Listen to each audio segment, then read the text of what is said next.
মধ্যপ্রাচ্যের ভূরাজনীতিতে এক ভয়াবহ মোড়। তুরস্কের পররাষ্ট্রমন্ত্রী হাকান ফিদান স্পষ্ট জানিয়ে দিয়েছেন, ইরান যদি পারমাণবিক বোমা তৈরি করে তবে তুরস্ক একই পথে হাঁটবে। এদিকে সৌদি আরবের গোপন পরমাণু কর্মসূচি নিয়েও বইছে বিতর্কের ঝড়। ইসরায়েলের শত শত পারমাণবিক বোমার বিপরীতে ইরান, তুরস্ক ও সৌদি আরব কি নতুন কোনো সামরিক ভারসাম্যের দিকে যাচ্ছে? মার্কিন যুক্তরাষ্ট্র এবং রাশিয়ার মধ্যকার নিউ স্টার্ট চুক্তি বাতিলের পর পৃথিবী কি পারমাণবিক ঝুঁকির সর্বোচ্চ শিখরে?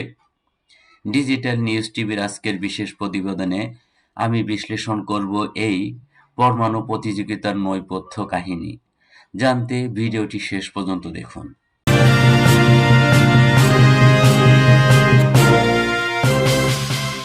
দর্শক, কল্পনা করুন, এক ভোরে ঘুম থেকে উঠে শুনলেন মধ্যপ্রাচ্যের আকাশ আর কেবল তেলের ধোঁয়ায় নয়, বরং পারমাণবিক তেজস্ক্রিয়তায় ছেয়ে গেছে। তুরস্কের এক হুঙ্কার কি পাল্টে দিতে যাচ্ছে এই অঞ্চলের ইতিহাস? হাকান ফিদানের একটি বার্তা বিশ্বজুড়ে তোলপাড় সৃষ্টি করছে। ইরান কি সত্যি বোমা বানাচ্ছে? আর সৌদি আরব কি পাকিস্তানের মাধ্যমে গোপন পারমাণবিক সক্ষমতা অর্জন করে ফেলেছে? আজকের ডিজিটাল নিউজ টিভিতে আমরা উন্মোচন করব মধ্যপ্রাচ্যের সেই গোপন অ্যাটমিক গেম। সাথেই থাকুন।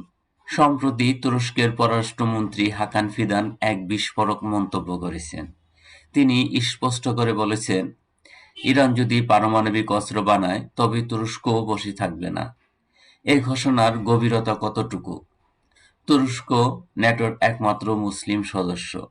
তাদের এই ঘোষণা ন্যাটো এবং রাশিয়ার ভেতরে কী ধরনের কম্পন তৈরি করবে?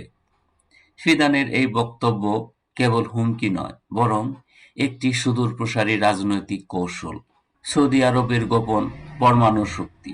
ইরানের আইআরজিসি সাবেক কমান্ডারের দাবি অনুযায়ী সৌদি আরবের হাতে ইতিমধ্যেই পরমাণু বোমা রয়েছে এবং আমেরিকা তা জানে। পাকিস্তান কি সৌদি আরবকে প্রযুক্তি দিয়ে সাহায্য করেছে? ইসরায়েলকে রাষ্ট্র হিসাবে স্বীকৃতি দেওয়ার বিনিময়ে আমেরিকা কি সৌদিকে পারমাণবিক কর্মসূচি চালানোর লাইসেন্স দিচ্ছে? এই ত্রিমুখী সমীকরণ মধ্যপ্রাচ্যকে এক বারুদের স্তূপ বানিয়ে দিচ্ছে। ইসরায়েলের রহস্যময় অস্ত্রভান্ডার।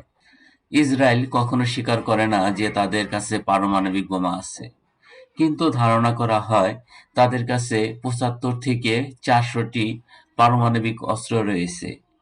এই ভারসাম্যহীন শক্তি কি ইরান ও তুরস্ককে বোমা বানাতে বাধ্য করছে?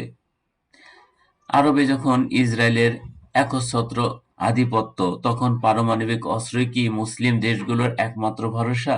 ইরান ও পশ্চিমের সংঘাত। ইরান সবসময় দাবি করে তাদের কর্মসূচি শান্তিপূর্ণ, কিন্তু ইউরেনিয়াম সমৃদ্ধকরণ এমন এক পর্যায়ে পৌঁছেছে যে পশ্চিমারা তাদের আর বিশ্বাস করতে পারছে না। নিষেধাজ্ঞার পাহাড় ডিঙ্গিয়ে ইরান কি সত্যিই ইতিহাসের সবচেয়ে শক্তিশালী অস্ত্রটি বানাতে চলছে? রাশিয়ার পিছুটান ও বিশ্ব বিপর্যয়। আমেরিকা ও রাশিয়ার মধ্যকার নিউ স্টার্ট চুক্তি এখন অকেজো। পুতিন ও ট্রাম্প উভয়ে চুক্তির মেয়াদ বাড়াতে ব্যর্থ হয়েছেন। ফলে পৃথিবী এখন এক উন্মুক্ত অস্ত্র প্রতিযোগিতার যুগে প্রবেশ করেছে। এই প্রতিযোগিতার ফল কি তৃতীয় বিশ্বযুদ্ধ? জাতিসংঘ কি কেবল দর্শকের ভূমিকায় পালন করবে?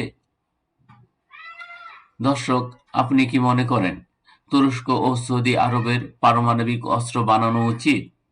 এতে কি শান্তি ফিরবে নাকি ধ্বংস ত্বরান্বিত হবে? আপনার মতামত কমেন্ট বক্সে লিখুন। ভিডিওটি তথ্যবহুল মনে হলে লাইক দিন এবং আমাদের চ্যানেলটি সাবস্ক্রাইব করে বেল আইকনটিতে চেপে দিন। দেখা হবে পরবর্তী বিশেষ প্রতিবেদনে। আল্লাহ হাফেজ।